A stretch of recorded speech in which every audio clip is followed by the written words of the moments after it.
So what does this meeting signify, not only for Manila's relations with Washington, but with Beijing as well? Joining us now is Professor Eduardo Araral from the Kuan School of Public Policy in Singapore. Professor, thank you so much for joining us. You just heard Marcos Jr. telling President Biden, we are your partners, we are your allies, we are your friends. Is this a pivot, a shift from his independent foreign policy, and has put all his eggs now with the United States?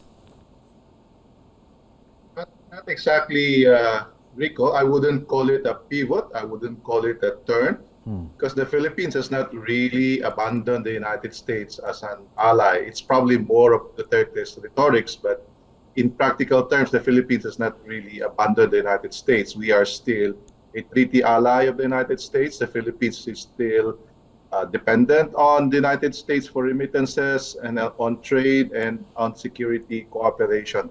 So it's more of a recalibration. It's more of assuring the United States that the Philippines has not and will not abandon the United States as a partner, as a trade partner, or as a treaty ally. Rico. How do you think will China react to this statement of President Marcos, that the United States are their partners, allies, and friends? I don't think they will be surprised, or they should not be surprised, because Philippines and United States have been friends and formal treaty allies for a long time, and every country is entitled to have normal relations with other countries. So I think, and I think China is wise enough to understand that the Philippines and the United States will remain friends.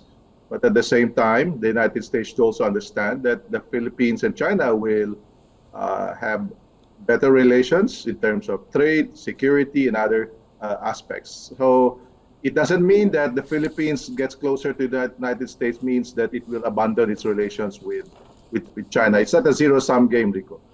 So are we likely to hear the same words from President Bongbong Marcos when he visits China? If that state visit will materialize, he will also say the same words that he told President Biden.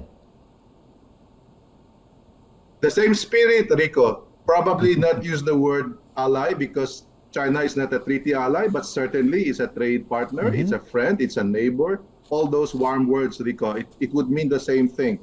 So yes, you would expect when President Marcos visits China next, you would hear equally warm words from President Marcos. But President Marcos Jr. also said in that meeting with President Biden that the Philippines will continue to look to the United States, Professor, in maintaining peace in the Southeast Asian region. We are not enemies in Southeast Asia. Maintain peace with who? Against who? Is it China because of the West Philippine Sea issue? Not really, Rico. You know, we are better off with the United States as a resident power in the region. So that is a code word for saying that the Philippines wants to have the United States remain as a partner, as an ally in this part of the world, to maintain so that there's no vacuum left. So that's probably what President Marcos meant when he said that the United States should remain in the region. And that's very important, Rico, because that has implications for how the Philippines will deal with the United States. And the more important question, Rico, for the Philippines and Philippine foreign and security policy is, what if there's a conflict between the United States and China over Taiwan? Where would the Philippines position itself? That's probably the real acid test in the relationship, Rico. And during the President's state visit to Singapore and Indonesia, Professor, there were billions of dollars worth of investment pledges. And now, in this U.S. trip, we're seeing more from big multinational companies. From your experience analyzing these state visits and these meetings from previous administrations, are these pledges really converted into real investments and more jobs for our kababayans? Not all, Rico.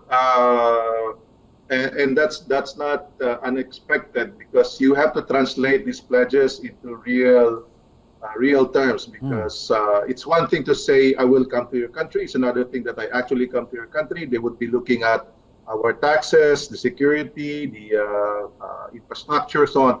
So the onus is on the Philippines how to convert these pledges into real investments, Rico. There's a lot of work that needs to be done by the Philippine government to make sure that these pledges materialize, Rico.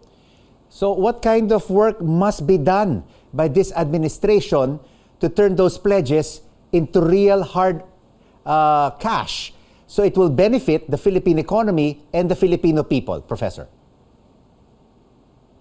Oh, a lot of things, Rico. Number one, clamp down on corruption, red tape, get the electricity prices down, upskill the workforce, improve connectivity, so on and so forth, Rico. So those are just for starters, but I'm sure the president in his economic team is aware of this, but they have to move quickly, because it's not only the Philippines who plays this, because there are many other countries that are far more attractive compared to the Philippines, Rico. So for example, there's Indonesia, there's Vietnam, Thailand, Malaysia. Why would investors come to the Philippines if we don't have electricity, if we don't have skilled workers, if corruption is still very high? So it's not just us, Rico. We have to compete with our neighbors, Rico. But on the flip side, Professor, are these pledges also a sign of confidence in the Marcos government? Yes. Of course, business is business. They would always come and look for opportunities. They would also say the same things, Rico, if President Jokowi visits the United States. That's the nature of things. And these are not guaranteed, because Vietnam and Indonesia could just pull out this pwedeng agawin yung mga investments niyan at the very last minute, Rico. There's nothing is guaranteed. Thank you so much, Professor, for your insights on President Marcos Jr.'s visit to the United Nations and the U.S. Professor Eduardo Araral of the Lee Kuan Yew School of Public Policy in Singapore.